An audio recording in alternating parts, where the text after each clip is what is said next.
Welcome to Kakatiya TV hot topic. ఈరోజు మన Kakatiya TV hot topic కార్యక్రమంలో ప్రముఖ సైంటిస్టు డాక్టర్ కృష్ణప్రసాద్ గారు ఉన్నారు.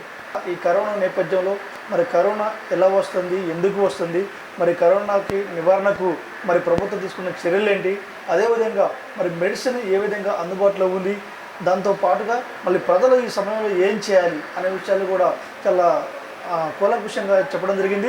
ప్రధానంగా చూసుకుంటే మళ్ళీ హైదరాబాద్లో ప్రధానంగా రోజు రోజుకి కరోనా విస్తరించిపోతుంది, మరి డెత్ రేట్ సంఖ్య కూడా పెరుగుతూ పోతుంది. ఈ నేపథ్యంలో ఒక ప్రధానమైన ప్రచారం జరుగుతుంది. ఈ కరోనా ఈ వైరస్ అనేది మరి గాలిలో వ్యాపించి ఉందని ప్రజలు చాలా భయాందోళనలో ఉన్నారు. ఈ నేపథ్యంలో మనం డాక్టర్ కృష్ణప్రసాద్ గారితో మాట్లాడి మరి విషయంపై మాట్లాడదాం. సార్ నమస్కారం. సార్ నమస్కారం. బాగున్నారు సార్. సార్ మొత్తం ఇప్పుడు హైదరాబాద్లో కరోనా పాజిటివ్ కేసుల సంఖ్య వేగంగా విస్తరిస్తుంది. ప్రజలందరూ కూడా చాలా భయాందోళనలో ఉన్నారు. దీనిపై మీ స్పందన? ఇది ఈ విధంగా విస్తరిస్తుంది అనేది మనం ముందే ఊహించాం. ఎందుకంటే లాక్డౌన్ ప్రకటించినప్పుడే మనం మాట్లాడుకున్నాం, ఈ విధానం ప్రభుత్వం అవలంబిస్తున్న విధానం సరైనది కాదు, టెస్టులు చేయకపోవటం అనేది తప్పు అనేది అనుకున్నాం. దాని పర్యవసానం ఏమైందంటే వ్యాప్తి చెందింది. వ్యాప్తిని ప్రభుత్వం అరికట్టలేకపోయింది అనేది స్పష్టత అర్థమైంది. మనకెప్పుడూ అర్థమైంది, ప్రజలకు ఇప్పుడు అర్థమైంది. ఇప్పుడు భయభ్రాంతులు అనేది చాలా భయంకరమైన విషయం, బాధాకరమైన విషయం. ఎందుకనంటే మేజర్గా మనిషి చనిపోయేది భయంతో. నాకేదో అయ్యింది, నేను బతకనేమో అనే భయం కూడా మనిషి చావుకు ప్రధాన కారణం, యాక్సెలరేట్ చేస్తుంది. ఎస్పెషలీ ఈ ఇన్ఫెక్షన్లో ఏమవుతుందంటే భయం పెరిగితే టెన్షన్ పెరుగుతుంది. మానసిక ఒత్తిడి పెరిగినప్పుడు శరీరంలో యాంజియోటెన్సిన్ కన్వర్టింగ్ ఎంజైమ్ సెక్రీషన్ పెరుగుతుంది. అది పెరిగినప్పుడు ఈ ప్రోటీన్ రిప్లికేషన్కి, ఈ వైరస్ రిప్లికేషన్కి బోల్డ్ అంత అవకాశం ఇచ్చినట్టు ఉంటుంది. వైరస్ రిప్లికేట్ అయినప్పుడు ఏమవుతుందంటే శరీరం అంతా వ్యాప్తి చెందేటప్పటికల్లా iron carrying capacity of the blood పడిపోతుంది. ఐరన్ ఎప్పుడైతే పడిపోయిందో ఆక్సిజన్ క్యారింగ్ కెపాసిటీ పడిపోతుంది. పడిపోయినప్పుడు ఊపిరితిత్తులు పనిచేయటం మానేస్తాయి. చాలా ప్రమాదకరమైన విషయం. అంటే భయం ఇక్కడ చాలా భయంకరమైనది, బాధాకరమైంది అనేది. ఎందుకన్నానంటే చాలామంది తమ కుటుంబ సభ్యులను తీసుకెళ్ళడానికి సిద్ధపడట్లేదు, కుటుంబ సభ్యులతో మాట్లాడటానికి సిద్ధపడట్లేదు, కలవటానికి సిద్ధపడట్లేదు. ఇది కూడా చాలా దారుణమైన పరిస్థితి సార్. ఎందుకంటే జంతువులకి మనిషికి తేడా ఏంటంటే మనిషి ఎమోషనల్ బీయింగ్.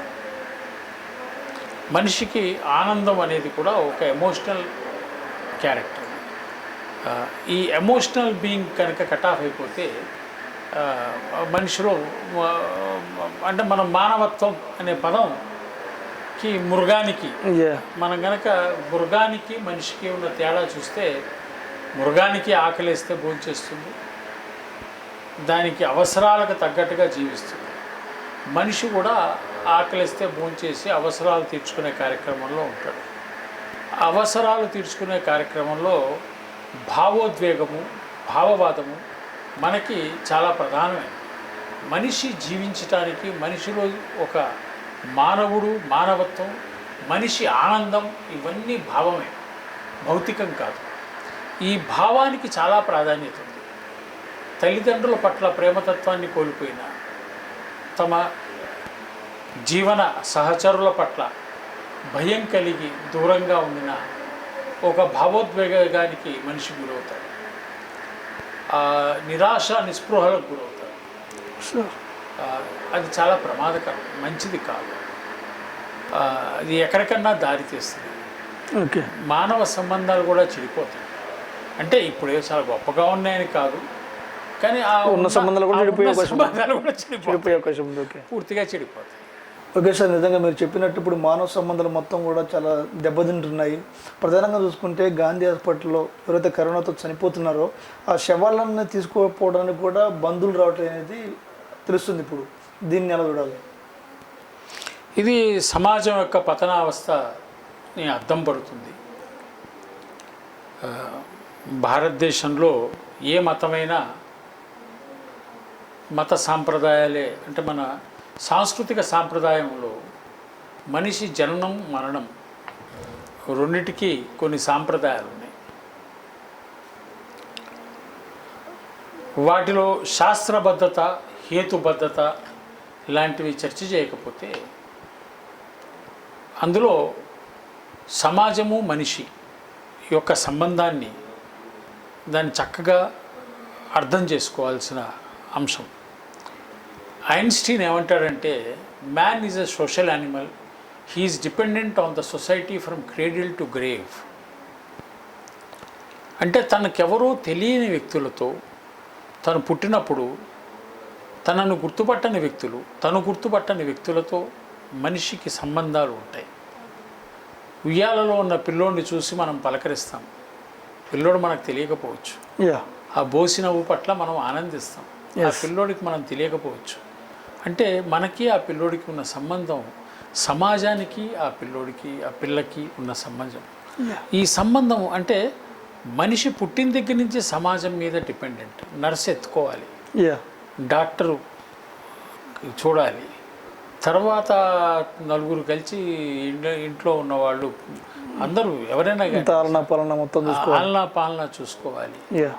పాకే పిల్లవాడు పిల్లలు ఏం తింటున్నారు ఏం తినట్లేదు చూడాలి. అంటే సమాజం ఒక పిల్లల పట్ల ఆ ప్రేమ భావాన్ని వ్యక్తపరుస్తుంది. అలాగే మనిషి చనిపోయినప్పుడు కూడా శవానికి మోసేవాళ్ళు ఎవరో తెలియకపోవచ్చు, కానీ నలుగురు మోసి తీసుకెళ్ళి గౌరవప్రదంగా దహన సంస్కారము లేకపోతే పాతిపెట్టడము చేస్తారు. ఈ ఖననము ఇవన్నీ దహనము ఖననము ఇవన్నీ చేసేది నలుగురు తీసుకెళ్ళి చేస్తారు. పశువు కన్నా ఘోరంగా ఉంది పరిస్థితి చూస్తుంటే. అంటే ఇది ఏంటంటే మనిషికి సమాజానికి ఉన్న సంబంధం. ఇవాళ సంబంధం తెగిపోతే సమాజం చాలా భయభ్రాంతుల్లోకి వెళ్ళిపోతుంది. అంటే మీరు గమనించండి, కట్టిక పేదరికంలో కూడా స్వాతంత్రం వచ్చిన దగ్గర నుంచి ఇవాళ వరకు ఎవరు ప్రభుత్వంలో ఉన్నా ఎవరు పాలకులైనా ఎన్ని మోసాలు చేసినా ప్రజలు వేరే దేశాల్లో లాగా హింసాయుత తిరుగుబాట్లు ఈ దేశంలో రాలేదు. కరువులో కూడా అడుక్కుని ఉంటారు, ఆకలితో చచ్చిపోయి ఉంటారు. మనకు తెలుసు 2003 ప్రాంతంలో థానే అని ఒక జిల్లా ముంబై పక్కన ఉంటుంది. అక్కడ ఉన్న ఆదివాసీలకి కరువు వచ్చి తిండి లేక విషపు దుంపలు తిని చచ్చిపోతూ ఉంటే ఒక వ్యక్తి చచ్చిపోతూ ఉంటే చూసి రెండో వ్యక్తి తిని చచ్చిపోవటం జరిగింది. ఇది నేను చెప్పేది నేను పేపర్లో చదివి చెప్తున్నాను, నేను అక్కడ ఉండి చూసి కాదు. అంటే ఒక వ్యక్తి ఓ విషపు దుంప తిని చనిపోతే అది చూసి రెండో వ్యక్తి కూడా తినడానికి సిద్ధపడుతున్నాడు అంటే బొంబాయి నగరానికి దగ్గర ఎక్కడో ఎడారి కాదు, ఎక్కడో అడవి కాదు. మనిషి తిరుగుబాటు చేయొచ్చు, దొంగతనాలు చేయొచ్చు, పలు రకాల నేరాలు చేసి తనను తాను కాపాడుకోవచ్చు. కానీ అవి చేయకుండా ఆత్మహత్యకు పాల్పడుతున్నాడంటే భారతదేశంలో అత్యంత పేదవాళ్ళు ఆత్మాభిమానం కలవాడు, కష్టజీవులు. ఇవాళ అట్లాంటి కష్టజీవులు అట్లాంటి వాళ్ళు కనుక ఈ సమాజంలో ఇవాళ సంబంధాలు చెడిపోయి మనుషుల్ని మృగాల కింద చూసే పరిస్థితి వచ్చినప్పుడు మనిషి ఏమైపోతాడు? మానవ సంబంధాలను ఈ మానవత్వం అనేది మరుగున పడిపోతే మనిషి మృగంలాగా మారితే ఆ రోజున వాళ్ళు ఆ విషపు దుంప తిని చచ్చిపోయారే, అది వాళ్ళ ఆత్మాభిమానానికి పరాకాష్ట. అదే మనిషి కనుక తిరగబడితే ఈ బంగ్లాల్లో ఉండేవాళ్ళు, కారుల్లో ఉండేవాళ్ళు, బ్యాంకు బ్యాలెన్స్లు ఉన్నవాళ్ళు ఎవ్వరూ బతకటం కష్టమవుతుంది. ఎందుకంటే ఈ పేదవాడు కనుక తిరగబడి నాకు అన్నం కావాలి నీ దగ్గర ఉంది అని చెప్పి కనుక దోచుకోవటం మొదలు పెడితే ఎవరిని ఆపగలరు? ఎవరు మిగలరు అసలు. ఎవరు మిగలరు, Yeah. ఎవరు మిగలరు. అది జరగకూడదు అంటే సమాజంలో కొంచెం మంచితనం, మానవత్వం ఉండాలి. సార్ మీరు చెప్పిన విధంగానే ఇప్పుడు సభ్య సమాజం తలదించుకునే విధంగా మానవ సంబంధాలు మంటగలిచే విధంగా పెద్దపల్లిలో ఒక వ్యక్తి కరోనా వ్యాధితో చనిపోతే కనీసం ఆ శవాన్ని తీసుకుపోయిన కుటుంబ సభ్యులు కానీ బంధుమిత్రులు కానీ ఎవరు రాలేదు. డాక్టర్లే శవాన్ని తీసుకెళ్ళి దానం చేశారు. దీన్ని ఎలా చూడాలి? అదే చాలా బాధాకరమైన అంశాలు ఇవన్నీ వెలుగులోకి వస్తున్నాయి. యా. దీనివల్ల ఏమవుతుందంటే ఒక మనిషి ఎందుకు కష్టపడతాడు? తమ కుటుంబం కోసం. ఎస్. పొద్దున మధ్యాహ్నం రాత్రి వాడు ఆలోచించేది కష్టపడేది కుటుంబం కోసం. కరెక్ట్. ఆ కుటుంబం కనీసం ఆఖరి చూపులు కూడా రాలేదని అంటే ఎందుకు కష్టపడాలి? కరెక్ట్. నిన్న ఒక వార్త చూశాను. యా. గల్ఫ్లో ఒక వ్యక్తి చనిపోతే ఇక్కడికి తేవద్దని అంటే అక్కడే ఖననం చేశారు. బా. ఓకే. రాజారెడ్డి అనే వ్యక్తి గల్ఫ్లో చనిపోయాడు. చనిపోతే బాడీని ఇక్కడ తేవద్దు అని ఇంటి ఓనర్ చెప్పాడంట కరీంనగర్. వాళ్ళు దుబాయ్లోనే ఖననం చేశారు. దీన్ని బట్టి ఏమర్థం అవుతుంది? ఎందుకు దుబాయ్ వెళ్ళాడు, ఎందుకు పని చేశాడు, ఎవరిని ఉద్ధరించడానికి చేశాడు.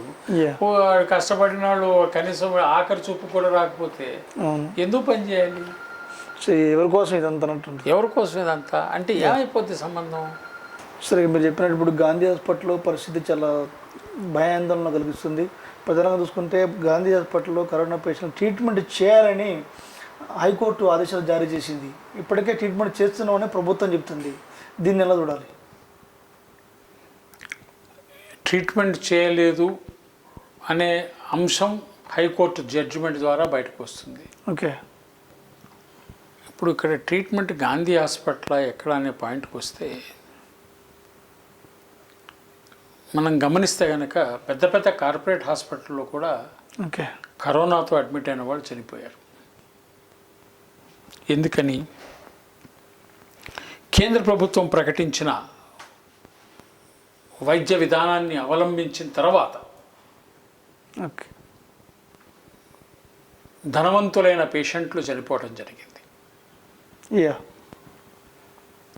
అతిపెద్ద కార్పొరేట్ హాస్పిటల్లో లక్షల రూపాయలు ఖర్చు పెట్టి వాళ్ళు చనిపోవడం జరిగింది. అంటే గాంధీ హాస్పిటల్నే కాదు, అన్ని హాస్పిటల్లో కూడా ఫెయిలియర్స్ చవిచూడటం జరుగుతుంది. ఫెయిలియర్ లేకుండా ఉన్న హాస్పిటల్ మనకు కనపడదు. యా. ఇక్కడ కారణం ఏంటంటే ఈ వైరస్ ఇన్ఫెక్షన్ చాలా కాంప్లికేటెడ్ డిసార్డర్. ఇది ఓకే. గుర్తించడం కూడా కష్టం. ఎర్లియర్ స్టేజ్లో గుర్తిస్తే కనుక ట్రీట్మెంట్ ఏమన్నా సాధ్యమేమో.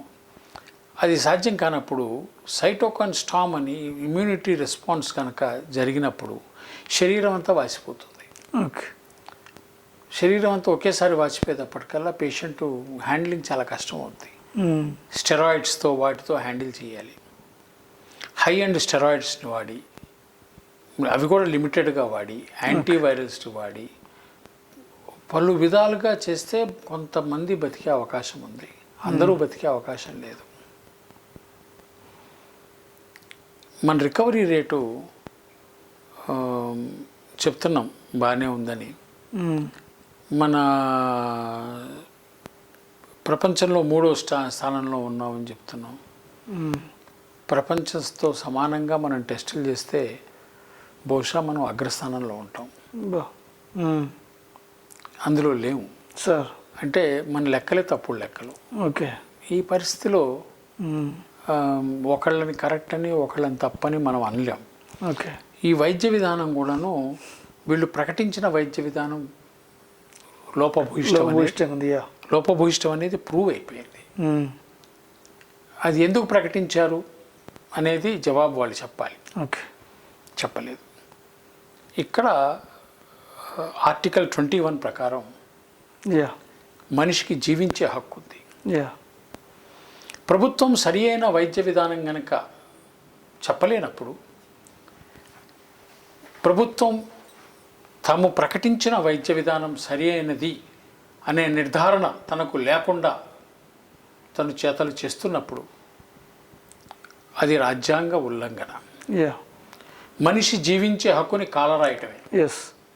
ఇలాంటి దశలో ప్రభుత్వం తన చేతగానితనాన్ని ఒప్పుకొని చేతులు ఎత్తేసి ఎవరి వైద్య విధానం వాళ్ళు అవలంబించండి, మీ కష్టాలు మీరు పడండి అంటే బహుశా ప్రజలు చాలా వరకు బతుకుతారేమో. ఎందుకంటే కొన్ని హాస్పిటల్లో ఓకే కొంతమంది పేషెంట్లు మా మిత్రుడు ఒక ఆయన ఉన్నాడు, డాక్టర్ గారు. ఆయన 2 రోజులు పాపం నిద్రపోలేదు, భోజనం చేయలేదు. ఓకే. ఎందుకని ఆయన ఫ్రెండ్ ఒక ఆయన కూతురు పెళ్లి పెట్టుకొని అన్ని ఏర్పాట్లు చేసి కరోనా వచ్చి, ఆయన డాక్టరే, ఒక మంచి పెద్ద హాస్పిటల్లో అడ్మిట్ అయ్యి, 5 స్టార్ హాస్పిటల్లో అడ్మిట్ అయ్యి చనిపోవటం జరిగింది. నేను అతన్ని కాపాడుతాను అని ఈయన కష్టపడ్డా, ఈయన మాట వాళ్ళు వినలా. ఇలాంటి కేసులు మనకు తెలిసి చాలా ఉన్నాయి. ఓకే. హోమ్ క్వారంటైన్లో ఉన్న వాళ్ళు బతికిన వాళ్ళు చాలామంది ఉన్నారు.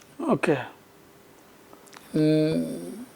చాలామంది మనుషులు మన దగ్గరకు వస్తుంటారు, సార్ మమ్మల్ని మాకు కరోనా వచ్చింది కాపాడండి. ఇప్పుడు పేదవాళ్ళు, మధ్యతరగతి వాళ్ళు, వీళ్ళు వస్తుంటారు. ఎందుకని వస్తుంటారంటే, ఒకటి ఈ ధరలని, ఈ హాస్పిటల్ని భరించలేక, ఆ ఖర్చులు భరించలేక, మరి గాంధీ హాస్పిటల్కి వెళ్ళి అలవాటు లేక, అక్కడికి వెళ్ళాలంటే భయం అవుతుంది, అసలు భయం అవుతుంది, అలవాటు లేక మా దగ్గరకు వస్తున్నారు, బాగానే ఉన్నారు, మా దగ్గరకు వస్తున్నారు, మేము ఇలా చేయండి ఇలా చేయండి అని చెప్తున్నాం, బాగానే రికవర్ అవుతున్నారు. మీకు చెప్పాను గతంలో కూడా, డాక్టర్ శిప్రా త్యాగి గారని కోవిడ్ పేషెంట్లని ట్రీట్ చేస్తూ ఢిల్లీలో ఆవిడ హై వైరల్ లోడ్ ఇన్ఫెక్షన్ గురైంది. కన్వెన్షనల్ మెడిసిన్స్ అన్నీ వాడి వారం రోజుల్లో ఆవిడ శ్వాసకోశ బంద్ అవుతున్న దశలో మన అప్రోచ్ అయ్యి మనతో మెడిసిన్స్ తీసుకుని రికవర్ అయ్యింది. ఇవాళ ఆవిడ డ్యూటీ చేస్తుంది 15 రోజుల్లో. అలా మన దగ్గర చాలామంది రికవరీ అయ్యారు. మనం ప్రభుత్వానికి మార్చిలో విజ్ఞప్తి చేసాం, ఏప్రిల్లో చేసాం, వీలైనన్ని సార్లు చేసాం. ఇప్పుడు ఇక చెయ్యటం అనవసరం అని మనం డిసైడ్ అయ్యాం. ఓకే. ఎందుకంటే చెవిటివాడి ముందు శంఖం ఊదితే మన వైపు ఎందుకు చూస్తాడు? చెవుడు పాపం, అతనికి తెలియదు కదా, అతనికి ఏం తెలుస్తుంది? చెవుడు ఉన్నవాడు మనం శంఖం ఊదితే ఏం తెలుస్తుంది? మనం కొట్టాలి, మనం కొట్టడం తట్టడం చేయాలి, ఎందుకు టైం వేస్ట్ కదా, మనం కొట్టి ఇటు తిప్పి ఏం చెప్తే లాభమే ఉంది? చెవుడు వాడికి అర్థం కాదు. అందుకని మన పని మనం చేసుకోవటం ఉత్తమం అని మేము భావించాం. ఓకే. భోజనాల్లో ఈ మార్పులు చేయండి, ఈ పద్ధతులు ఇచ్చేయండి అంటం వల్ల చాలామంది పేదవాళ్ళు బతికారు, చాలామంది మధ్యతరగతి వాళ్ళు ఖర్చుల నుంచి వాటి నుంచి కాపాడుకున్నారు. నేను అందరికీ అదే విజ్ఞప్తి చేస్తున్నా, భయపడకండి. తమ ఇంట్లో ఒక వ్యక్తి కనుక కరోనాతో ఉంటే, తమ ఇంట్లో ఒక వ్యక్తి కనుక కరోనాతో బాధపడుతుంటే మీరు అతన్ని వెలివేయకండి, అతని ద్వారా మీకు వ్యాధి వచ్చి మీరు చచ్చిపోతారని భయపడకండి. చావు ఎవరికైనా అంతిమంగా జరిగే చావే. చావు నుంచి తప్పించుకున్నవాడు భూమి మీద ఎవడూ లేడు. కానీ మనం జాగ్రత్తగా ఉంటే అతన్ని బతికించవచ్చు, ఆమెను బతికించవచ్చు, మనము బతకవచ్చు. మన ఇంటిని మనం శుభ్రంగా జాగ్రత్తగా చక్కగా చేసుకుని, మనం ఎక్కడ ఏ వస్తువులు బయట ముట్టుకోకుండా, బయట నుంచి తెచ్చుకున్న కూరగాయలని జాగ్రత్తగా కడుక్కొని, చేసుకునే వంటలు చాలా జాగ్రత్తగా మనం ఉంటే, మన భోజనము వ్యవహారాల్లో మనం జాగ్రత్తలు తీసుకుంటే మనం కాపాడుకోవచ్చు, బతికించుకోవచ్చు. పెద్ద కష్టమైన పని కాదు. మీరు భయపడిపోయి మీ కుటుంబాన్ని చిన్న భిన్నం చేసుకుని, మానవ సంబంధాలని నాశనం చేసుకుని జరగలేదు అని అంటే జరగలేదు, ఎక్కడా జరగట్లేదు. ఎందుకంటే ఈ రోగం ఒక 10 ఏళ్ళది కాదు, 30 ఏళ్ళ నుంచి క్యాన్సర్ గురించి అంటున్నాం. కోట్ల రూపాయలు ఖర్చు పెట్టిన వాళ్ళు ఎంతమంది బతికారు క్యాన్సర్ వైద్యంలో? అవును. కార్డియాక్ ప్రాబ్లమ్స్ వింటున్నాం, డయాబెటీస్ వింటున్నాం, బోల్డన్ని రోగాలు ఉన్నాయి. ఈ రోగాలు, మృత్యువు, ఇవి ఏది ఎక్కడ ఎవడు ఆపలేదు. కానీ ఎంతటి భయంకరమైన వ్యాధి ఫస్ట్ టైం అంటాము. అంటే ఇది ఒకేసారి విజృంభణ జరిగింది. ఓకే. ఈ విజృంభణని ఆపగల సత్తా కేవలం ప్రభుత్వాలకు ఉంటుంది. ఓకే. అతి చిన్న ప్రభుత్వం వియత్నాం, తూర్పు చైనాకి దగ్గరలో వాళ్ళతో బార్డర్ ఉన్న దేశం ఆపగలిగింది. మలేషియా, చైనాతో రాకపోకలు, చైనాతో వ్యాపార సంబంధాలు, చైనా పౌరులు చాలామంది ఉంటున్న దేశం ఆపగలిగింది. సింగపూర్ ఆపగలిగింది. భారతదేశం ఎందుకు ఆపలేకపోయింది అంటే మనకు నిర్దిష్టమైన విధానం లేకపోవటం వల్ల. ఓకే. మన దగ్గర ఏమైపోయిందనంటే పాలకపక్షమే తప్ప మనకు ప్రతిపక్షం లేదు ఎక్కడ. సో ఎవరు అడగడానికి వీల్లేదు, ఎవరు మాట్లాడటానికి వీల్లేదు. శాస్త్ర సాంకేతిక వైజ్ఞానంతో ఎవడన్నా ప్రశ్నిస్తాము అని అంటే వాడి గొంతు ఎట్ట నొక్కేద్దాము అనే పాయింట్ ఉన్నారు. ఇది దేశానికి పట్టిన దౌర్భాగ్యం. ఇది స్వాతంత్రం వచ్చాక ఇంత సఫోకేటింగ్ అట్మాస్ఫియర్ ఎప్పుడూ చూడలేదు. ఇది నిజంగా సఫోకేటింగ్ అట్మాస్ఫియర్. ఎందుకనంటే ఏదైనా సమస్య వస్తే ఒకటి సమస్య కాదు, ఇది అందరి సమస్య కదా. అందరం కలిసి ఎట్లా పరిష్కారం చేయాలి అని మనం చర్చించాలి, మాట్లాడాలి, ఉండాలి కదా. కాదు ఇదేదో సమస్య అందరిది, ఊరందరిది, పరిష్కారం ఊళ్ళో ఒక్కడిది అంటే కాదు. అది ఆ ఒక్కడు పరిష్కారం చేయలేడు. చేయలేకపోతే ఏమవుద్ది, అందరూ సఫర్ అవ్వాలి. ఆ ఒక్కడికి ప్రత్యేకంగా వచ్చే లాభాలు లేవు. మీరు చెప్పినట్టు ఇప్పుడు ప్రభుత్వాలనే చెదిరెత్తేసినాయి. ఇక వైద్యం కూడా ఎలా జరుగుతుందంటే ఎవరికి తోచిన విధంగా ప్రభుత్వం చెబుతుంది, అదేవిధంగా కొన్ని ఫార్మా కంపెనీలు చెబుతున్నాయి. మరోవైపు ప్రజలు మాత్రానికి ఎవరు తోచిన విధంగా వాళ్ళు సొంత వైద్యం చేసుకుంటున్నారు. అంతా గందరగోళం నెలకొంది. మరి దీన్ని ఎలా చూడాలి? ఇప్పుడు ప్రభుత్వము, ఫార్మా కంపెనీలు అందరూ ప్రకటించిన వైద్యంలో 100కి 100 కాదు, 100కి 75% కూడా అనుకూలమైన రిజల్ట్స్ రాలేదు. ఓకే. ప్రతికూలమైన రిజల్ట్స్ ఉన్నాయి. ధరలు అందుబాటులో లేవు.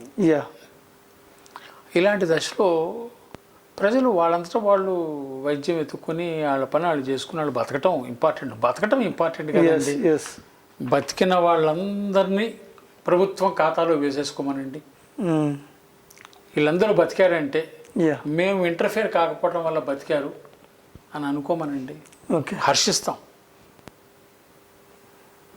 ఇంటర్ఫియర్ అయితే ఆ కొద్దిమంది కూడా బతకారు, వాళ్ళు చచ్చిపోతారు కదా. వాళ్ళు తిప్పలే పడుతున్నారు, పడినవండి అనేది వాళ్ళ జీవించే హక్కు, కాన్స్టిట్యూషనల్ రైట్ని మీరు హరించకండి. మీకు విజ్ఞానం లేదు, మీరు విజ్ఞానానికి వ్యతిరేకం, మీరు దేనికి అనుకూలమో మీకే తెలియదు. ఓకే. మిమ్మల్ని ఎన్నుకున్న ప్రజలకి తెలియదు. ఏదో పాపం చేశారు, దానికి శిక్ష అనుభవించాలి, ఇంత శిక్ష వద్దు. మీరు కనపడకుండా ఉంటే వాళ్ళ తిప్పలు వాళ్ళు పడతారు, వాళ్ళ బాధలు వాళ్ళు బతుకుతారు. ఏమంటారు? కరెంటు బిల్లులు భయంకరమైన బిల్లులు వచ్చాయి, మనందరికీ తెలుసు. ఎందుకు వచ్చాయంటే ఎవడు జవాబు చెప్పడు, ఎవడు అడిగేవాళ్ళు.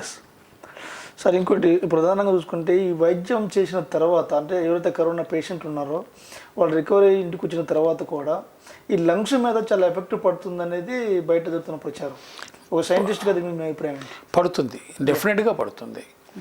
లంగ్స్ మీద పడుతుంది, ఇంటెస్టైన్ మీద పడుతుంది, కిడ్నీస్ మీద పడుతుంది. ఓకే. ఎందుకని పడుతుంది అని అంటే ఈ వైరస్ ఎక్కడెక్కడైతే వ్యాప్తి చెందుద్దో బ్రెయిన్ మీద కూడా పడుతుంది. ఎక్కడెక్కడైతే వ్యాప్తి చెందుతో ఈ వైరస్ అక్కడక్కడ దాని ఇంపాక్ట్ ఉంటుంది. లంగ్ మీద స్కార్ ఏర్పడుతుంది. మరి లంగ్ని రికవరీ చేయాలి. లంగ్ని రికవర్ చేయలేదనుకోండి, రీజనరేషన్ మెడిసిన్ అవసరం.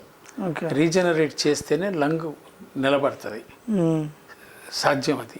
ఇప్పుడు నేను చెప్పాను డాక్టర్ గారి గురించి, ఢిల్లీలో ఈఎస్ఐ డాక్టర్ ఆవిడ. సరే మనం ఇది చెప్పాము, ఆవిడ రోగం నుంచి బయటపడ్డ తర్వాత ఆవిడ లంగ్స్ మీద చాలా ఇంపాక్ట్ ఉండింది. అవును. ఓకే. దానికి కూడా మళ్ళీ వైద్యం చెప్పాం. ఆవిడ ఇప్పుడు లంగ్లో రికవరీ స్టార్ట్ అయింది, బాగుంది. సో అంటే లంగ్లో రికవరీ అయిందని అంటే అర్థం ఏంటి, అక్కడ పునరుత్పత్తి జరగటం మొదలెట్టింది. కోల్పోయిన కణాల పునరుత్పత్తి జరగటం మొదలెట్టింది. వైద్యంలో పునరుత్పత్తి అనేది చాలా అవసరం. కణాల పునరుత్పత్తి అనే అంశాన్ని ఆయుర్వేదంలో చెప్పడం జరిగింది. ఆయుర్వేదం యాజ్ ఇట్ ఈస్గా మనం పాటించలేకపోయినా, ఎందుకంటే దాంట్లో షార్ట్ కమింగ్స్ ఉన్నాయి ప్యూరిఫికేషన్లో వాటి. ఆయుర్వేదాన్ని మోడర్నైజ్ చేసుకుని దాన్ని శుద్ధీకరణ జాగ్రత్తగా చేసుకుని చేస్తే సాధ్యం అనేది ప్రూవ్ అయింది. ఇప్పుడు ఇట్లాంటి కేసెస్ 4-5 ఉన్నాయి నా దగ్గర. గాంధీ నుంచి వచ్చిన పేషెంట్ ఒక ఆయన ఉన్నాడు, వెంటిలేటర్ నుంచి కాపాడబడి వచ్చాడు, లంగ్లో స్కార్ ఏర్పడింది సార్ నన్ను చెప్పాం, వైద్యం తను కూడా రికవరీ అవుతున్నాడు. రికవరీ సాధ్యం. ఇది లంగ్ మీద స్కార్ ఏర్పడుతుంది, కిడ్నీ మీద ఏర్పడుతుంది, ఇంటెస్టైన్ మీద ఏర్పడుతుంది. చాలామందికి ఈ జబ్బు లంగ్ నుంచి కాకుండా ఇంటెస్టైన్ నుంచి తెలుస్తుంది. అంటే విరోచనాలు, నీళ్ళ విరోచనాలు అయ్యేటప్పటికల్లా కరోనానా అనే అనుమానం. అంటే ముందు మనకందరికీ ప్రచారం జరిగింది, పొడి దగ్గు వస్తే కరోనా, తుమ్ములు వచ్చినా దగ్గు వచ్చినా కరోనా, తర్వాత చిన్న ఫీవర్ వచ్చినా కరోనా అని చెప్పడం జరిగింది. కానీ చాలా కేసుల్లో డయేరియా వల్ల కరోనా బయటపడింది. అంటే విరోచనాలు, నీళ్ళ విరోచనాలు అవడం వల్ల కరోనా బయటపడింది. అంటే దాని అర్థం ఏమిటి? వైరస్ ఇంపాక్ట్ ఇంటెస్టైన్ మీద. సో ఈ ఆర్గాన్స్ అన్ని డిస్టర్బ్ అవుతాయి, వాటన్నిటిని రికవర్ చేయాలి. రీజనరేటివ్ మెడిసిన్ అవసరం. ఓకే సార్, నిజంగా ఇప్పుడు మీరు డాక్టర్గా ఉన్నారు, ఒక సైంటిస్ట్గా ఉన్నారు, మీరు చాలా ప్రయోగాలు కూడా చేశారు ఈ కరోనా మీద. ఇప్పటికే ట్రీట్మెంట్ కూడా చేస్తున్నారు, చాలామంది రికవరీ కూడా అయ్యారు. అసలు ఈ కరోనా లక్షణాలు ఏ విధంగా ఉంటాయి అసలు మామూలుగా? ఎన్ని రోజుల మటుకు ప్రభావం ఉండే అవకాశం ఉంటుంది? ప్రభావం అనేది కనీసం నెల ఉంటుంది. ఓకే, కోలుకున్నాక. ముందు చెప్పినట్టు ఇందాక అనుకున్నట్టుగా లక్షణాలు జ్వరం, ఓకే, పొడి దగ్గు, వాంతులు, విరోచనాలు, తర్వాత టేస్ట్ తెలియకపోవటం, ఓకే, స్మెల్ తెలియకపోవటం, వాసన తెలియకపోవటం, ఇవన్నీ పరాకాష్ట. ఓకే. సో వాసన, చాలామంది దుష్ప్రచారం ఏం చేస్తున్నారంటే వాసన టేస్ట్ 3 నెలలు బట్టి తెలవటానికి అని. మేము చూసాం 24 గంటల్లో స్మెల్ రికవర్ అయిన కేసులు చాలా ఉన్నాయి. ఓకే. ఫెరిటిన్ పడిపోయి చాలా దారుణమైన పరిస్థితిలో ఉన్న కేసును కూడా గుజరాత్లో రికవర్ అవ్వటం జరిగింది. ఓకే. సో ఇవాళ అమెరికాలో కూడా కొంతమందికి మన వాళ్ళు వైద్యం అందిస్తున్నారు. ఓకే. సో సాధ్యమైనంత మందికి మనం చెబుతున్నాం, ఇది ఇలా చేయండి, ఇట్లా చేయండి అని అంటే చేస్తున్నారు. ఇప్పుడు మామూలుగా ఇప్పుడు ఏపీలో ఈ కరోనాని ఆరోగ్యశ్రీలో చేర్చారు. ఇక్కడ తెలంగాణలో కూడా ఈ ఆరోగ్యశ్రీలో ఈ కరోనాని చేర్చితే బాగుంటుంది అనేది బయట జరుగుతున్న ప్రచారం, అంటే అభిప్రాయపడుతున్నారు పబ్లిక్ మొత్తం కూడా. ఇక్కడ ప్రైవేట్ హాస్పిటల్లో మొత్తం కూడా కొంచెం ఎక్కువ ఫీజులు ఉన్నాయని ప్రజలు ఆందోళన వ్యక్తం చేస్తున్నారు. దీనిపై మీ స్పందన ఏంటి? ఇవన్నీ విధానపరమైన నిర్ణయాలు. ఓకే. దీని వెనకాల ఏముంటాయి కారణాలు మనకు తెలియదు. అంటే విధానపరమైన నిర్ణయాలు కావచ్చు, ఇందులో మధ్యతరగతి తర్వాత ధనిక ప్రజలు కూడా మోసపోతున్నారు, చాలా నష్టపోతున్నారు. ప్రధానంగా చూసుకుంటే ఇటీవల కేసు హైదరాబాద్లో జరిగినప్పుడు చిన్న ఫీవర్ వస్తేనే ఒక హాస్పిటల్లో, ప్రముఖ కార్పొరేట్ హాస్పిటల్ హైదరాబాద్లో 12 lakhs డిపాజిట్ అని చెప్పారట. అంటే సార్ ఆరోగ్యశ్రీ అనేది మధ్యతరగతికి వర్తించదు, పేదవర్గానికే వర్తిస్తుంది. ఎస్. సో ఇవాళ కరోనా వచ్చి పేదవర్గం ప్రైవేట్ హాస్పిటల్కి వెళ్ళి చూపించుకుని ఆ పరిస్థితి ఉందంటారా? లేదు. ఎందుకని అంటున్నానంటే పేదవాళ్ళ పరిస్థితి చాలా దారుణంగా ఉంది. మధ్యతరగతి పరిస్థితే, మధ్యతరగతి బలవుతుంది. ప్రైవేట్ హాస్పిటల్కి వెళ్ళట్లా మధ్యతరగతి కూడా. మధ్యతరగతి ధనికులు మాత్రమే వెళుతున్నారు. అప్పర్ మిడిల్ క్లాస్ అంటే అప్పు చేయగలిగిన వాడు upper middle class. Okay. Middle క్లాస్కి అప్పు ఇవ్వడానికి అనుకోండి వాడు లోయర్ మిడిల్ క్లాస్. ఇప్పుడు 10 లక్షలు కావాలంటే 10 లక్షలు ఎవరి దగ్గర ఉన్నాయి చెప్పండి?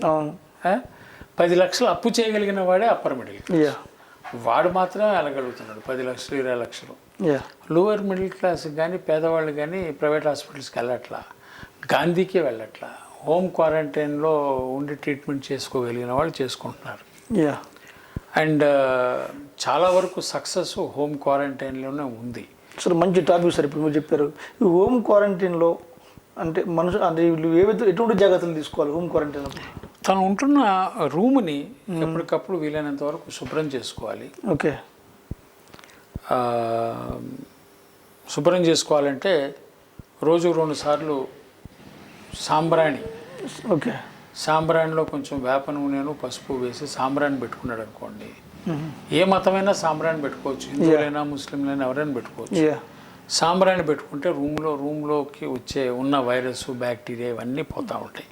తను ఉంటున్న రూము ముందు క్లీన్ అవుతుంది, నీట్గా ఉండాలి. యా. తనకి భోజనం పెట్టేవాళ్ళు తీసుకొచ్చి డోర్ కింద నుంచి ప్లేట్లు వేసి అంత సీన్లు చేయనక్కర్లా. ఓకే. మామూలుగా ప్లేట్లో పెట్టచ్చు, గ్లాస్లో నీళ్ళు ఇవ్వచ్చు, కప్పులో టీ ఇవ్వచ్చు. వీటన్నిటినీ తీసుకెళ్ళిపోయి మరిగిన నీళ్ళల్లో పడేస్తే వైరస్ అది చచ్చిపోతాయి. మరిగిన నీళ్ళల్లో మీరు తిన్న కంచం తీసుకెళ్ళి వేసేస్తే ఆ పేషెంట్కి చెప్పండి, నువ్వు తిన్న కంచం నేను అన్నం పెడతా, నీ ప్లేట్ నువ్వు తీసుకుపోయి అందులో వెయ్యి అని అంటే అయిపోయి ప్లేట్ తీసుకుపోయి అందులో వేస్తాడు, క్లీన్ అయిపోద్ది. మరిగిన నీళ్ళల్లో ప్లేట్ వేసేస్తే వైరస్ చచ్చిపోతుంది. ఓకే. అండ్ ఎందుకని చచ్చిపోతుంది అంటే వైరస్ లిపిడ్ ప్రోటీన్, ఆ లిపిడ్ కరిగిపోవాలి అంతే. మరిగిన నీళ్లు కానీ సబ్బు నీళ్ళలో కానీ కరిగిపోద్ది. ఇది ఏమవుతుందంటే ఈ పని చేయటం వల్ల అతని రూమ్ అతన్ని సేఫ్ చేసుకుంటూ ఉండాలి, ఇల్లు కూడా సేఫ్ చేసుకోవచ్చు. ఓకే. 6 అడుగులు దూరం అన్నారు, 6 అడుగులు కాదు 10 అడుగుల దూరం నుండి మాట్లాడుకోండి. మనిషి మాట్లాడితే ఆ తృప్తి వేరు కదా. మనిషితో మాట్లాడకుండా రూమ్లో పడేసి నువ్వు బతుతో చేస్తావు నాకు తెలియదు అంటే చాలా ప్రమాదకరమైన మానసిక పరిస్థితి అవుతుంది. అంటే ఆ మనిషి ఇప్పుడు మనిషిని పడేశారు అని ఆ రూమ్లో పడ్డ మనిషి గురించి మనం ఆలోచిస్తున్నాం. ఈ పడేసిన వాళ్ళు కూడా కొంచెం ఆవేదన ఉంటుంది కదా, అంత ఆవేదన లేని మనుషులు కాదు కదా. సో నేను అనేది ఏంటంటే 10 అడుగుల దూరం మెయింటైన్ చేసుకోండి, ఇల్లు మొత్తం సాంబ్రాణి వేస్తూ ఉండండి, ఎయిర్ ప్యూరిఫై జరుగుతూ ఉంటుంది. 0.5 మైక్రాన్ కన్నా తక్కువ బరువు అయితేనే గాలిలో ఎక్కువ దూరం ప్రయాణం చేయటం కానీ నిలబట్టడం కానీ జరుగుతుంది వైరస్. ఓకే. అదర్వైజ్ జరగదు. తుంపర్లలో వచ్చి కింద పడాల్సిందే, బరువుతో రావాల్సిందే. సో అది ఫినాయిల్ వేసి కడగండి, ఫినాయిల్లో కాస్త పసుపు వేయండి. ఓకే. పసుపు అద్భుతమైన యాంటీవైరల్. ఓకే. సో పసుపును వాడండి, విరివిగా వాడండి. పసుపు పెద్ద ఖరీదైన వస్తువు, కాస్ట్ కూడా కాదు. పసుపు విరివిగా వాడండి, పసుపు వేసి ఇల్లు కడగండి. ఇంకోటి ఇప్పుడు బాగా ప్రచారం జరుగుతుంది బయట, గాలిలోనే ఈ కరోనా వైరస్ వ్యాపించి ఉందని బాగా ఆందోళనకరంగా అనిపిస్తుంది బయట. ఇప్పుడు గాలిలో వైరస్ వ్యాపించి ఉంది అని జరుగుతున్నది ప్రచారము WHO నుంచే మొదలైంది. గాలిలో వైరస్ వ్యాపించి ఉంటే గాలిని కంట్రోల్ చేయవలసిన బాధ్యత ప్రభుత్వానికి. ఈ గాలిని కూడా కంట్రోల్ చేయకపోతే ఎందుకున్నట్టు? GSTలు తీసుకోవడానికా, జీతాలు తీసుకోవడానికా, ఆఫీసులోనూ ఇళ్ళు బంగ్లాలు అనుభవించడానికా? దేనికి ప్రభుత్వం, దేనికి మనకి? గాలిని శుద్ధి చేయాల్సిన బాధ్యత ప్రభుత్వానికి. గాలిని శుద్ధి చేయడానికి పెద్ద కష్టపడాల్సిన అవసరం ఏం లేదు. ఉప్పు సున్నము కలిపి గాలిలో స్ప్రే చేస్తే వైరస్ని హరించేస్తుంది. ఓకే. కానీ స్ప్రే చేయాల్సిన బాధ్యత ప్రభుత్వం, గవర్నమెంట్ది కదా. చాలా చీప్ చిన్న చిట్కా. కరోనా కేసులు అయితే బాగా పెరిగిపోతున్నాయి. మళ్ళీ చెప్తున్నాం, ఎవరు భయపడొద్దు. ఓకే. మీరు ఇళ్లలో తీసుకోవాల్సిన జాగ్రత్తలు గతంలో చెప్పాము మేము. పసుపు ఉప్పు కలిపి వేడి నీళ్ళు గార్గిలింగ్ చేస్తూ ఉండండి. గొంతు దాటి కిందకి వెళ్లకుండా దాన్ని చూసుకోండి. బహుశా మీకు ఫుడ్లో తీసుకోవాల్సిన మార్పులు చెప్పాం. ఎప్పుడు వేడి అన్నము వేడి తినండి, ఏమీ కాదు. వేడిలో చచ్చిపోతాయి, బ్యాక్టీరియా చచ్చిపోతాయి. కానీ మాంసాహారం తగ్గించడం మంచిది. మాంసాహారం కొంచెం ఇట్లాంటి వాటికి ఈ ప్రోటీన్ యానిమల్ ప్రోటీన్ కొంచెం పొలిటికల్ మొత్తం చికెన్ తినండి, మటన్ తినండి, ఎగ్స్ తినండి, ఫిష్ తినండి చెప్తున్నారు. మనకు చెప్పాం కదా, వాళ్ళకి ఏమీ తెలియదని వాళ్ళే డాక్టర్లా మాట్లాడతారు. ఏం చేస్తాం? ఓకే. ఎవడన్నా ఒక్కడిని కాపాడి నా దగ్గరకు వచ్చి మాట్లాడమని చెప్పండి. ఒక్కడిని కాపాడి మాట్లాడమని చెప్పండి. నేను గుండెల మీద చేసి చెప్తాను, నేను ఎంతమందిని కాపాడానో వాళ్ళు వచ్చి మాట్లాడతారు. మనిషి ప్రాణం కాపాడి మాట్లాడు. ఓకే. అనుభవం లేకుండా మనకు మైక్ ఇచ్చారు కదా అని చెప్పి మాట్లాడితే ఎట్లాగండి? చికెన్లో గ్రోత్ హార్మోన్స్ ఏ లెవెల్లో ఉన్నాయి,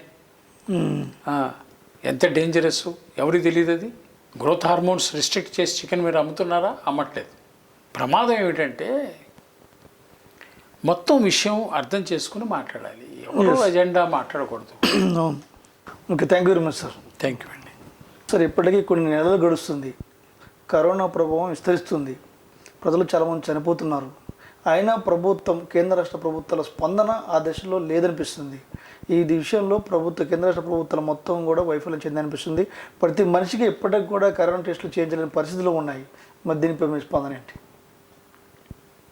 హిందీలో సామెత ఉంది, సోనా ఘస్కే దేకో దోస్తీ కరికే దేకో అని. అంటే సోనా ఘస్కే దేకో అంటే బంగారం విలువ తెలవాలంటే దాన్ని ఇట్లా రుద్దితే కానీ అది బంగారమా ఇత్తడా పుత్తడా తెలిసిపోద్ది. ఓకే. ప్రభుత్వం కూడా కష్టకాలంలో అది పనికొచ్చేదా పనికిరాందో తెలిసిపోద్ది.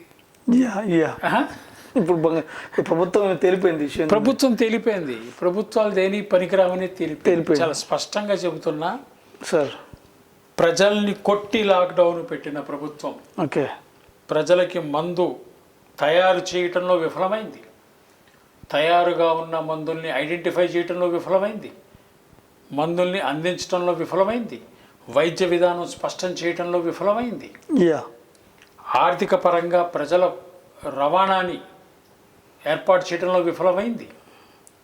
ఎక్కడా ప్రభుత్వం సఫలమైనది ఒక్క దాఖలా లేదు, ఏ ప్రభుత్వం అయినా.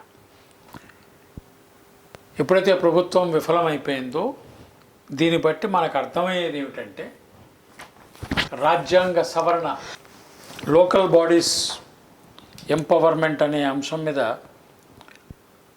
రాజ్యాంగ సవరణ రాజీవ్ గాంధీ గారు ప్రధానమంత్రిగా ఉన్నప్పుడు చేశారు. కాన్స్టిట్యూషనల్ అమెండ్మెంట్ యాక్ట్ 172, 173 అనుకుంటా. నంబర్ ఏదేమైనప్పటికీ పంచాయతీరాజు లోకల్ మున్సిపాలిటీకి అధికారాలు కేటాయించాలి అని చెప్పి రాజ్యాంగ సవరణ చేయడం జరిగింది. బహుశా అది జరిగి ఇప్పటికీ 15 ఏళ్ల పైన అవుతుంది. ఓకే. 85 అంటే 85, 86 అంటే 95కి 10 ఏళ్ళు, 2005కి 20 ఏళ్ళు, 25 ఏళ్ళు అవుతుంది. 25 ఏళ్లలో స్థానిక సంస్థలకి ఎలాంటి హక్కులు వెసులుబాట్లు కల్పించాల. ఎక్కడన్నా ఎవడన్నా గోల్ చేస్తే కాసిద్దిస్తారు, హరిస్తున్నారు. ఇవాళ ప్రజలు స్థానిక సంస్థలు తిరగబడాల్సిన పరిస్థితి. ఎందుకనంటే కొన్ని అంశాలు స్థానిక సంస్థల చేతుల్లోకి వెళ్లాల్సిందే. నాకు మంచినీళ్ళు ఇవ్వడానికి ప్రభుత్వం పనికిరానప్పుడు, నేను మంచినీళ్ళు కొనుక్కొని తాగుతున్నప్పుడు, విద్యుత్తు బిల్లు, నా ఇంటికి కావాల్సిన విద్యుత్తు ప్రభుత్వం ఇవ్వలేనప్పుడు, దానికి నేను అధిక ధర పెట్టి కొనుక్కుంటున్నప్పుడు, ఇన్వర్టర్లు పెట్టుకున్నప్పుడు, ఇన్వర్టర్ పెట్టినప్పుడు ఏమవుతుందంటే నేను విద్యుత్తుని వాడుతున్నాను, సేవ్ చేస్తున్నాను. బ్యాటరీ ఖర్చు అవుతుంది, డీజిల్ ఖర్చు అవుతుంది. అంటే నా అవసరానికి విద్యుత్తు నేనే ఉత్పత్తి చేసుకుంటున్నాను, మంచినీళ్ళు నేను కొనుక్కొని తాగుతున్నా. రోడ్డు వేసే విషయంలో నేను టోల్ కడితే కానీ రోడ్డు వేయటం. అంటే నేను వెహికల్ కొన్నప్పుడు ఎట్లాగో రోడ్ ట్యాక్స్ కడతాను, అది చాలట్లేదు, మళ్ళీ టోల్ కట్టాలి ప్రతి రోడ్డుకి. అంటే రోడ్డు నేనే వేసుకుంటున్నాను. మరి ప్రభుత్వం దీనికి ఇక విద్య, నా పిల్లలు చదువుకోవాలి అంటే గవర్నమెంట్ స్కూళ్ళు పనికిరావు, ప్రైవేట్ స్కూళ్ళకి నేనే కట్టుకుని ఫీజు నేనే పరీక్షలు రాయించుకుంటున్నాను. నాకు ఒంట్లో బాగోనప్పుడు నేనే ఇన్సూరెన్స్ కట్టుకుని ప్రైవేట్ హాస్పిటల్కి వెళ్ళి చూసుకుంటున్నాను. ఇక ఆఖరికి మిగిలింది లా అండ్ ఆర్డర్. ప్రభుత్వం అనేది ఉనికి కనపడేది ఏంటంటే law and order, revenue department. నా దగ్గర ట్యాక్స్ కలెక్షన్కి వస్తారే తప్ప రెవెన్యూ డిపార్ట్మెంట్ కానీ మరొకటి కానీ లంచాలు ఉన్నాయని వాళ్ళు పెడుతున్న బాధలు తట్టుకోలేక ఒక ఎంఆర్ఓ మీద పెట్రోల్ పోసి తగలబెట్టిన సంఘటనలు మనకు తెలుసు. రోజు చూస్తున్నాం ఏసీబీ చేతుల్లో. నిన్న సిఐ గారు దొరికారట, కొన్ని కోట్ల రూపాయల ఆస్తులతో సిఐ గారు దొరికారు. సిఐలు 100 కోట్లు, తహసీల్దార్లు 100 కోట్లు సంపాదించుకున్న తర్వాత ఇది ఎవరి సొమ్ము? ప్రజల సొమ్ము. సో నా సొమ్ముతో కోట్ల రూపాయలు సంపాదించే అధికారులు నాకు అవసరమా? వీళ్ళని నియంత్రించే అధికారం నాకు లేనప్పుడు నాకు వీళ్ళతో పని ఏంటి? చాలా స్పష్టంగా మాట్లాడాల్సిన అంశాలు ఇవి. ఇవాళ కావాల్సింది ఏమిటంటే భారతదేశంలో విద్య, వైద్య, నీరు, వెలుతురు, స్థానిక రోడ్లు, అన్ని కార్యక్రమాలు స్థానిక సంస్థలకు ఇచ్చేస్తే, including law and order.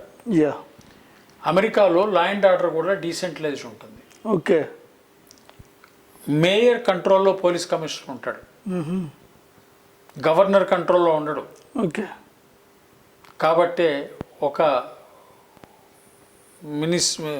Minneapolis police commissioner అనుకుంటా చాలా సీరియస్గా చెప్పాడు ప్రెసిడెంట్ ట్రంప్కి, ఎక్కువ మాట్లాడమాకు నువ్వు అని. ఓ, మా పని మేము చేస్తున్నాం, నువ్వు ఎక్కువ మాట్లాడమాకు అన్నాడు. ఎందుకని ఎప్పుడైతే జీతభత్యాలు ప్రభుత్వం దగ్గర నుంచి తగ్గిపోతాయో ఆ వ్యవస్థ బతుకుతుంది. లేకపోతే వ్యవస్థ జీతభత్యాల చేతుల్లోకి వెళ్ళిపోయి పాలకులు చేసే వెర్రి వేషాలకి వీళ్ళు వెంగళప్పలయ్యి వాడు వేసే డ్యాన్స్ పిలిచి చప్పట్లు కొట్టి దరిద్రం అయిపోయింది వ్యవస్థ. ఆ వ్యవస్థ జరగకూడదు అని అంటే స్థానిక సంస్థ చేతుల్లోకి వెళ్ళిపోతే సిఐ జీతం కావాలంటే గ్రామ పంచాయతీలు నలుగురు మండల వ్యవస్థ వాళ్ళు తీర్మానం చేసి జీతం ఇవ్వాలి. మన డబ్బులే కదా. మనం కట్టే జిఎస్టీలో సగం స్థానిక సంస్థలకు ఇచ్చామనండి, గ్రామ పంచాయతీలకి సగం ఇచ్చామనండి, మున్సిపాలిటీకి ఇచ్చామనండి, దేశం దెబ్బకు బాగుపడింది. రాష్ట్ర ప్రభుత్వం, కేంద్ర ప్రభుత్వం వాళ్ళ విఫలమైపోయిన ప్రభుత్వాలకు అక్కర్లేదు. ఏమండి, విఫలమైపోయిన ప్రభుత్వాలకి డబ్బు అక్కర్లేదు. వాళ్ళకి డబ్బులు ఇస్తే ఏమవుతుందంటే తహసీల్దార్ల దగ్గర 40 కోట్లను, పోలీసుల దగ్గర 40 కోట్లు వెళ్తాయి. స్థానిక సంస్థల చేతుల్లో ఉందనుకోండి, సర్పంచ్ కనుక లంచం తిని మేడ కడితే ఆడ ఊళ్ళోనే కడతాడు. ఆడు కట్టింది ఊళ్ళో వాళ్ళకి తెలుస్తుంది. తెలిస్తే తోలు ఊళ్ళో వాళ్ళు తీస్తారు. జరిగితే 2-3 హత్యలు జరుగుతాయేమో, మూకుమ్మడి హత్యలు. మూకుమ్మడిగా పాపం అమాయకుల్ని మీరు చంపారు. వాళ్ళ వరకు చాలామంది అమాయకుల్ని చంపారు. ఏది బీఫ్ తింటున్నాడు, బీఫ్ పట్టుపోతున్నాడు, లంచం తిన్నాడని చంపండి సార్, తప్పేమిటి? భారతదేశ వ్యవస్థ బాగుపడుతుంది, మానవ సంబంధాలు మెరుగవుతాయి, కుటుంబాలు నిలబడతాయి. ఈ ఆశబోత్తనం, ఈ అధిక ధనం, ఈ అడ్డగోలుగా సంపాదించవచ్చు అనే అవగాహన పోతుంది. రాష్ట్ర కేంద్ర ప్రభుత్వాల చేతుల్లో ఇంత బడ్జెట్లు అక్కర్లేదు, ఇంత డబ్బులు అక్కర్లేదు. ఎందుకంటే ఇవన్నీ పెట్టుకుని వాళ్ళు చేసింది ఏమీ లేదనేది అర్థమైపోయింది. ఏమంటారు? కరెక్ట్. పని చేయని మోటార్ సైకిల్కి పెట్రోల్ ఎందుకండి? కదా, దండకు కదా. పెట్రోల్ పోసి బండి తోసుకుంటూ తిరుగుతావా? ప్రభుత్వాలు, కేంద్ర ప్రభుత్వం, రాష్ట్ర ప్రభుత్వం అంతే. లారీలో డీజిల్ కొట్టించి తోస్తున్నావు, అది నడవదు. ఆ పరిస్థితిలో ప్రజలు ఉన్నారు. దానికన్నా బెటర్ అధికార వికేంద్రీకరణ జరగాల, బడ్జెట్ వికేంద్రీకరణ జరగాల, స్థానిక సంస్థల చేతుల్లో అన్ని ఏర్పాట్లు జరగాల. సో దట్ ప్రజలకి జవాబుదారీగా ఉంటాడు. లేకపోతే మనం కడుతున్నాం ట్యాక్సు, ఎవరికి కడుతున్నామో మనకు తెలియదు, వాడు ఎక్కడ ఉంటాడో తెలియదు.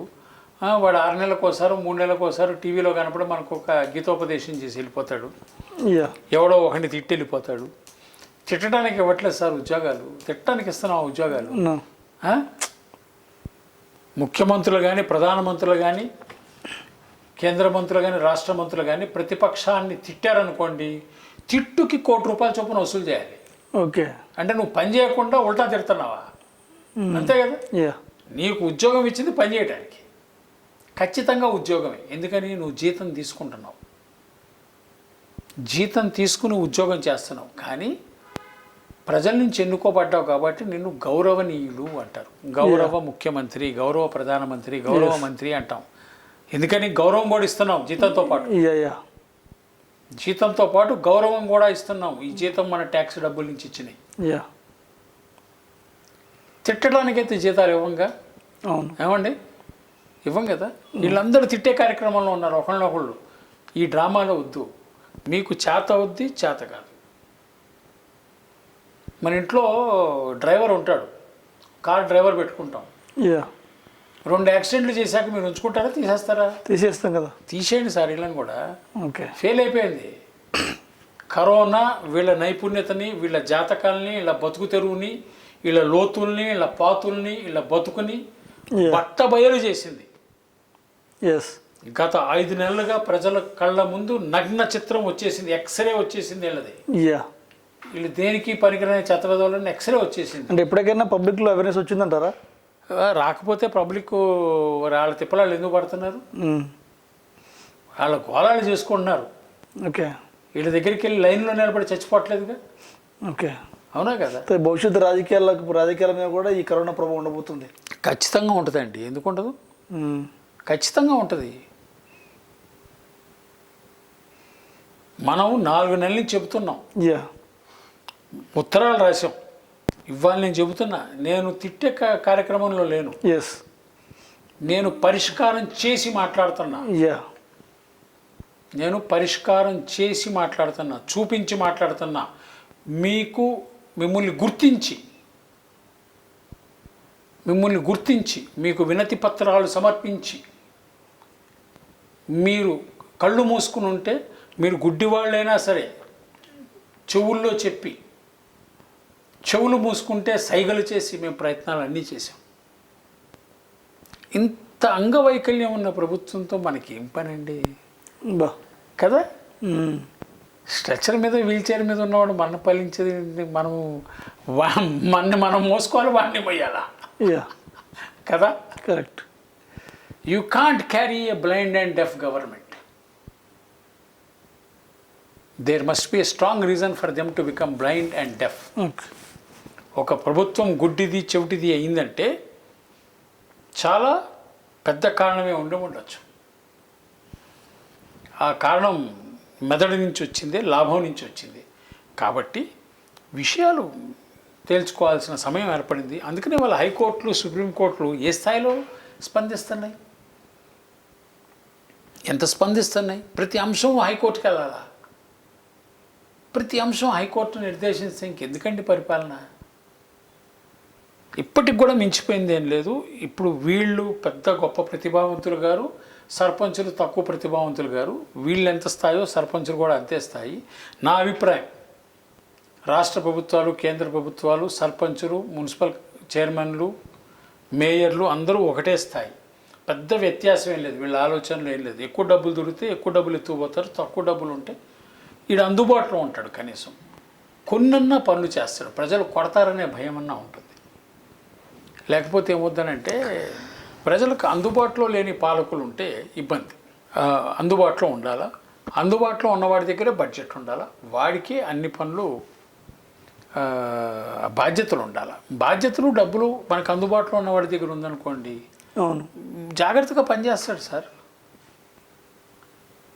జాగ్రత్తగా పనిచేస్తాడు. అందుబాటులో లేని వాడి దగ్గర డబ్బులు ఉంటే వాడు ఎప్పుడో టీవీలో వచ్చి వాడు ఇప్పుడు ఎన్నో ఎంటర్టైన్మెంట్ ప్రోగ్రాంలు ఇది ఒక ఎంటర్టైన్మెంట్ ప్రోగ్రామ్ అయింది. అవునా కదా? ప్రభుత్వం కూడా కొద్దిగా రెస్పాన్సిబిలిటీ తీసుకోవాలి కదా. ప్రభుత్వాల పరిస్థితి ఏం మాట్లాడలేమండి సార్. ఎందుకని మాట్లాడలేమంటే, మా చిన్నప్పుడు విన్నాం, ఒక రైల్వే యాక్సిడెంట్ జరిగితే లాల్ బహదూర్ శాస్త్రి గారు రైల్వే మంత్రి పదవిగా రాజీనామా చేశారు.